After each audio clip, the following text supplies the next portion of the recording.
Hello, and welcome to section 4.3. In this section we talk about how the first and second derivative affect the shape of a graph and how you can get information about a function from various characteristics of its first and second derivative.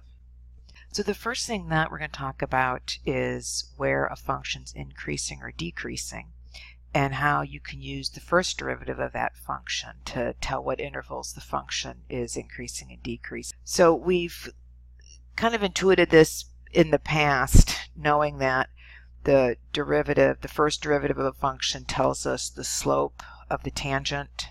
So if the slope's positive, the function increases, right? It rises as you go from left to right. And likewise, it decreases for a negative slope. So we've talked about that informally before, so we're going to formalize it with a test. So here's a graph. The red graph is the function f, and the dashed black graph is its derivative. And you can see that where the function is increasing, the derivative is above the x-axis, because we're adding to the y values, right, for a function that increases.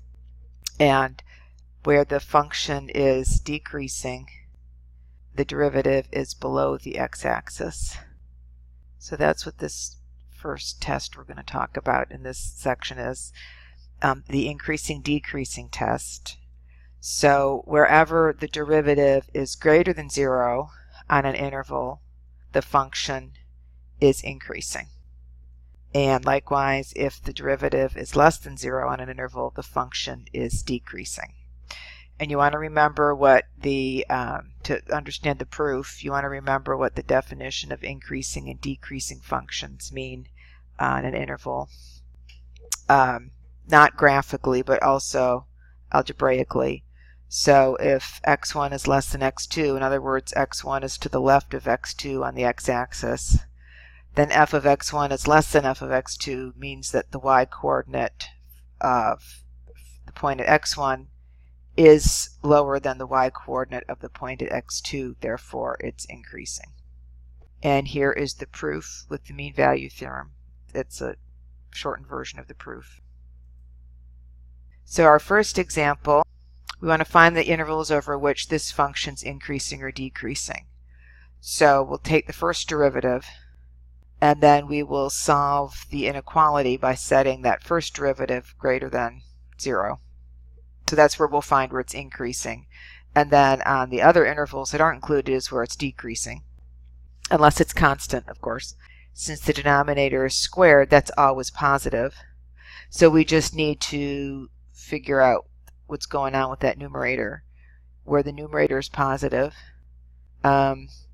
remember that this numerator is quadratic. It's a parabola, and it opens down because that leading coefficient's negative. So therefore it's the y values are positive between the zeros. This numerator is positive between the zeros, which are at x equals 1 and x equals minus 1.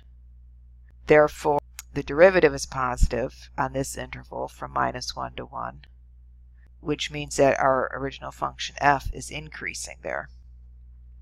And likewise with the parabola on the outside, to the left of the leftmost 0 and the right of the rightmost 0, this parabola would be below the x-axis. So this numerator would be negative, which means our first derivative would be negative on this interval. So f is decreasing there.